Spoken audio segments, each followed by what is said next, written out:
पाहत आहोत जनकार्य न्यूज, जनतेच्या न्याय हक्कासाठी लढणारं एकमेव न्यूज चॅनल जनकार्य न्यूज। जुन्या वैमनस्यातून तरुणाची निर्गुण हत्या, एका आरोपी विरुद्ध गुन्हा दाखल। शहापूर परिसरात जुन्या भांडणाच्या कारणावरून एका तरुणाची धारदार शस्त्राने हत्या करण्यात आली। या प्रकरणी एकाच्या विरोधात गुन्हा दाखल करण्यात आला आहे। पोलिसांनी दिलेल्या माहितीनुसार गणेश रमेश पाटील वय 21 राहणार मोजे आगर तालुका शिरोळ या तरुणाचा 13 जून रोजी रात्री 8 वाजण्याच्या सुमारास लोटस पार्क सरस्वती शहापूर येथे खून करण्यात आला। या प्रकरणी नामदेव गणपत चव्हाण राहणार चव्हाणवाडी तालुका हातकणंगले यांनी फिर्याद दिली आहे।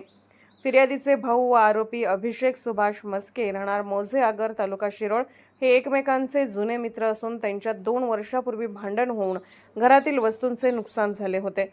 त्या जुन्या भांडणाच्या रागातूनच आरोपीने गणेश पाटील यांच्यावर धारदार शस्त्राने डोक्यावर व मानेला वार करून गंभीर जखमी केले।